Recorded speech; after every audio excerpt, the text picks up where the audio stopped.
Today I'm going to be making a video, a long-awaited video, something I've been wanting to make for a few weeks now, and that'll be an ownership update slash review of my 2017 ND Miata in the Club Edition, so not BBR, not base, with the RF. This car has 100,000 miles on it, 2017 model year, and a salvage title. I acquired it in a trade. I traded our old red ND Miata with 21,000 miles on it, I think, when I traded it, and a little bit of cash on top for this guy, which I think is probably one of the better deals that I've done in the car space. I honestly think that this car right here in its current form is the best bang for your buck roadster you can get today, especially if you're cross shopping NA and NB Miatas, and I'll get into that in a second. All right, so ND1 Miata. I'm going to discuss, turn this off, things that I like about the car, and then things that I don't like about the car. For my ND1 Miata folks, fortunately, there are more things that I like about this car than I don't like about the car. First of all, I'm going to have to drop the hardtop. I mean, I'm going to have to turn the hardtop on, because I don't want wind to be an influence of this video. So it's got a little loading screen here for when the operation becomes complete. I wonder what this guy's doing back here, but I'll take it easy. Okay, the RF is on. That took all of like 15 seconds maybe. So first of all, this is obviously a modern rendition of the NA/NB Miata, and it's something that you can only get from Mazda from the Miata today. The S2000, it came and went. Turn this off. The Z3/Z4, you can't get an M spec anyways. I think the highest trim you can get is like a Z4 M40i or whatever, and they're super heavy, and in my opinion they're pretty ugly. So the fact that you can still get a modern roadster today, I think already puts this car up above similarly comparable cars that you might be looking at in the price range, and is definitely a pro for me. I love the NA/NB Miata. Why wouldn't I love the ND? And I've grown to love this car over time. I didn't at first, which is why I explored selling it a couple different times. But for what it is, I enjoy it a lot. So modern rendition of the roadster that you can't get anywhere else, which I think is a really important thing to highlight here. Coming from an NB Miata, this car has a serious power bump that the NB/NA simply doesn't have. This thing I think is rated at 150 wheel horsepower. I'm actually not sure if that's wheel or crank, but it's somewhere in the tune of 150. I would think that it's actually wheel, because I think the NB is rated at like 140 at the crank, and it probably puts out 110 horsepower. So coming from an NB, this car is a step up in every way possible from a performance perspective. And it's something that I didn't know when I was looking at my NB Miata. And, you know, to be quite honest, I think if you're cross-shopping a high mileage or even slightly modified NB Miata in the $10,000 range, I would pay up for an ND1 more than I would for a cleaner example of an NA or an NB. And it hurts me to say that, but it's true. It is simply the truth. This is a better car than the NA and NB Miata. You get a nice power bump where you can keep up with traffic. You're not faster than traffic, you can keep up with it. And you get this really fun, slide happy LSD. This LSD loves to slide. It loves J-turns, it loves clutch dumps, it loves burnouts. It simply loves to slide. And the torsion that I have in my NB is actually rather lethargic, which takes away from the experience. I had explored doing a 1.5-way LSD for a little bit, but I don't think I'm going to do that. So huge power bump coming from an NA/NB Miata with comparable pricing. Honestly, it's kind of comparable. You can find a really nicely sorted NB Miata for about 10 to 12 grand, or you can find a high mileage salvage title, in this case ND Miata, from anywhere from 10 to 13 to $14,000. They're about the same price. This guy's letting me go, which, thank you very much. Okay, so we discussed the Snappy LSD. Now, looks are subjective, but I think this car looks really good. I didn't like it at first. I think it's lacking in the rear end. I don't really love the rear end. I don't love what Mazda did with the taillights, but the front end of this car looks really good. The quarter panel view looks really good, and it's muscular. It's a lot more muscular. It's a lot more angular than the NAs and NBs, and I think it looks especially good in the RF rendition. So I think it's got a lot going for it in the looks department. Another thing that this thing has going for it is the really good gas mileage. I can average 33 mpgs when I'm not driving it like this on the back roads. 33 mpgs is nothing to turn your nose to. That's seriously good gas mileage for a car that's as fun as this. And that influences also a big decision of mine to keep this car, is because of how good it is on gas compared to the NB and compared to the S2000, both of which don't really get great gas mileage. And the NB is very slow compared to this. I can live with bad gas mileage in the S2000 for what it is. Having poor gas mileage in an NB Miata and it being very slow compared to this car is like not the best combination. So you definitely get that in comparison to the NB. The other thing that I really love about this car is the RF. The RF means you don't have to deal with hardtop issues that you do with the NA and the NB Miatas. You don't have to deal with a consumable, which is, probably a $1,200 soft top. Soft tops don't last the life of the car generally, unless it's garaged and, well manicured. This, you don't have to worry about it. I park this thing outside. I take it through a high pressure touchless car wash. It doesn't leak. I've never had any issues with the rain rails. The rain rails, sorry, not the rain drails, rain drain rails, trails, whatever. And it's much more functional than the soft top. It's a lot more aerodynamic. I think it looks better. Now, of course, the trade-off of that is weight. So if you are looking for a no compromises performance experience, well, first of all, you shouldn't be buying an ND1. You should really be buying an ND2 or an ND3, and you should purchase it in the soft top variant. But that's not what we're discussing here. We're discussing the ND1, which is a fun weekend third car that can also act as a daily, and that's exactly what this is. My fiance drives this car every day to work generally. She gets good gas mileage, it's zippy, and it's a bit more stable than your average convertible NB Miata, especially if you work like nights and you wake up, you get off work and it's like super cold, the car gets frosted over. This thing insulates heat a lot better than your average convertible does, because all that just permeates through the interior. You don't really get that as much with the ND in RF form. So I think if you're getting an ND, spend up for the RF. It's way better. I would not have bought this car if it was a soft top. One of the big reasons why I bought this was because it's an RF, and oh my god, I'm gonna be behind this UPS truck and it is going to be not great. Okay, another thing that I think this car has going for it is the oil filter placement. The oil filter placement is important if you do your own oil changes like I do, and it's right underneath the car, as opposed to where the NA and the NBs are. You got to take the wheel off, you got to kind of squirm yourself around the control arm and the kind of access hole, and if you have a reroute it gets even more annoying. This thing is right underneath the car where the oil pan is. Perfect placement. That is a really important thing for me.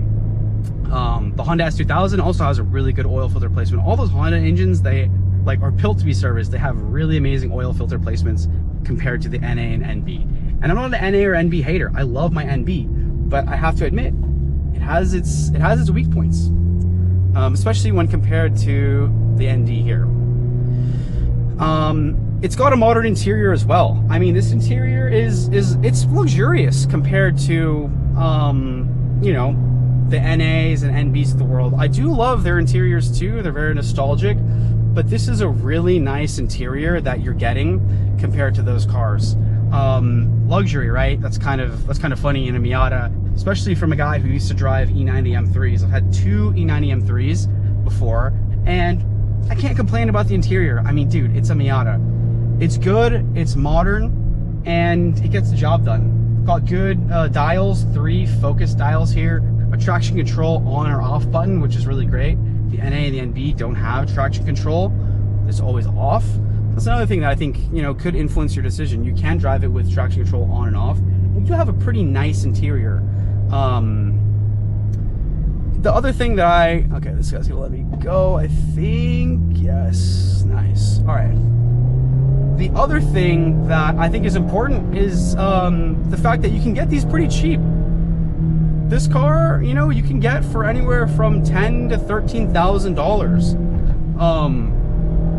I mean, that's top of the market for NBs, and I think it's worth the money to pay extra for this compared to an NB. I just think it's a better car overall.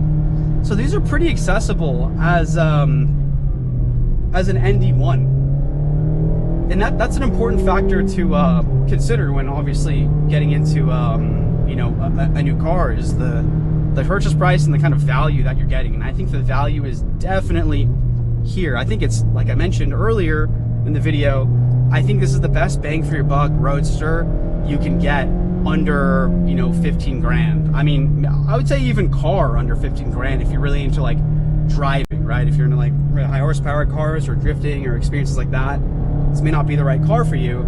But for sub 15 grand, you cannot go wrong buying an ND1. Now I'm going to go into things that I don't really like about this car. And there aren't a lot of things, but there are a few things that kind of annoy me. This ND1 specifically, it lives in the shadow of the ND2 and the ND3, the cars that replaced it. For good reason. They're better cars. I think the ND2 and ND3 start at like 185 horsepower. They've got a much higher redline. This thing tops out right at like 6,800 RPMs, which, you know, if you're driving it like this and you're kind of having fun hooning it, you're gonna run into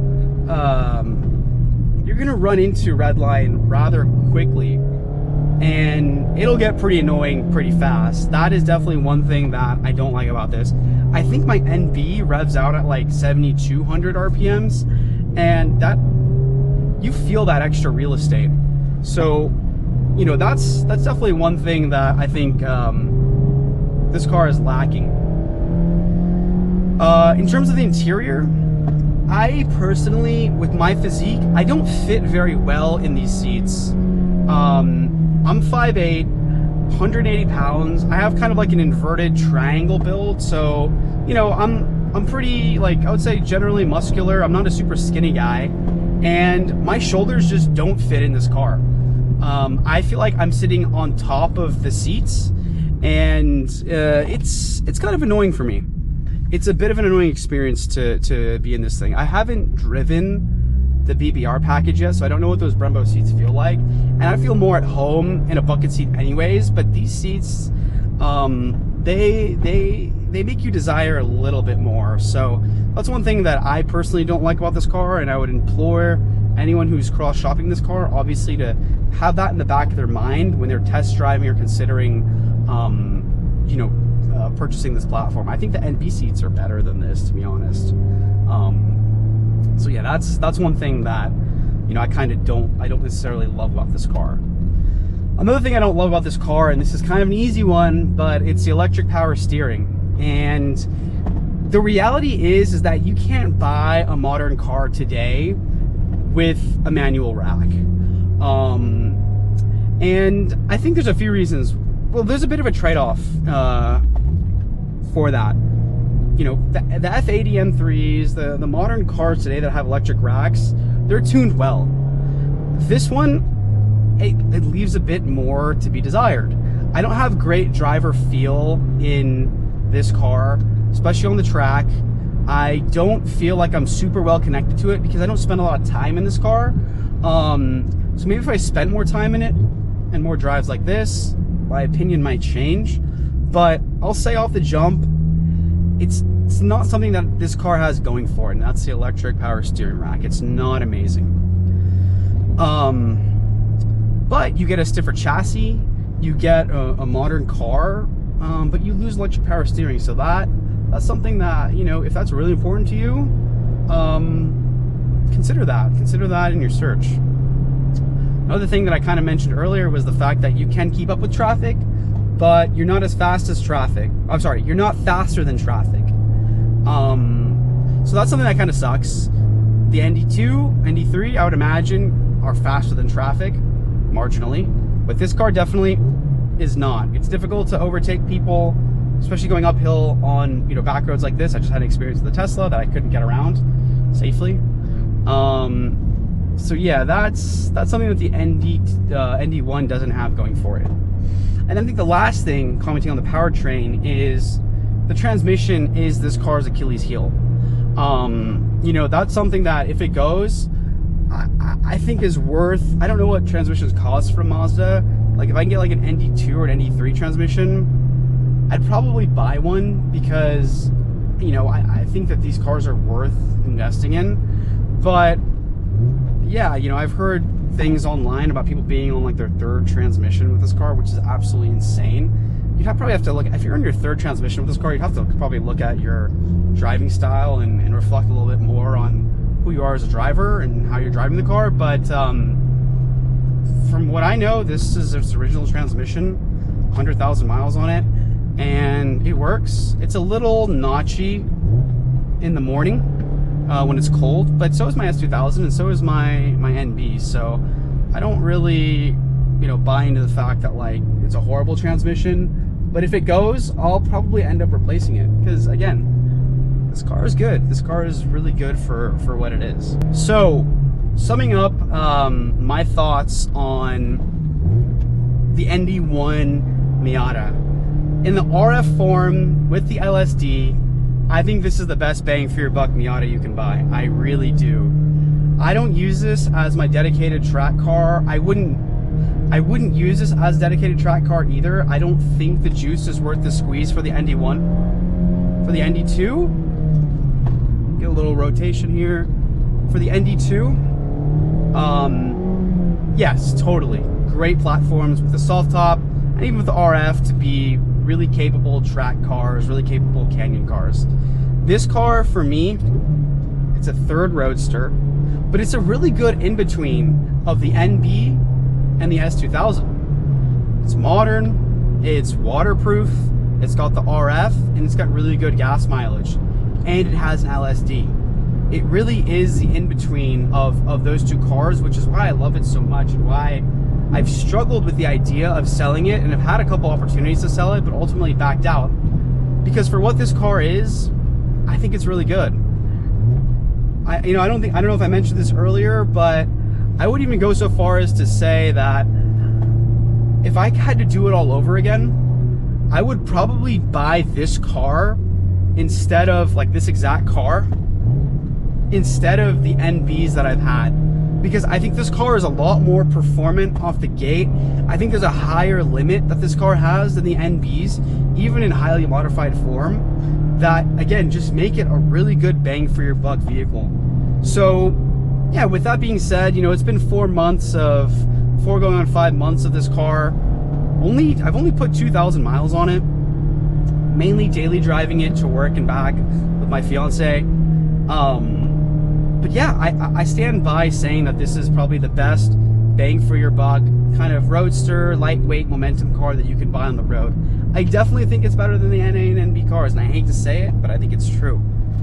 So yeah, that concludes this. If you enjoy this, I'm kind of working towards like posting more stuff.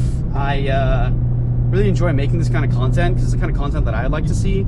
So yeah, appreciate everybody who's followed me throughout the journey of my car ownership, building, modifying, tracking experience, because this is a lot of fun. I really enjoy cars, as you can tell. I really enjoy Miatas, and I really enjoy roadsters, and I really enjoy this car. So yeah, maybe tune in next time for the next video, and until then, I'll catch you later.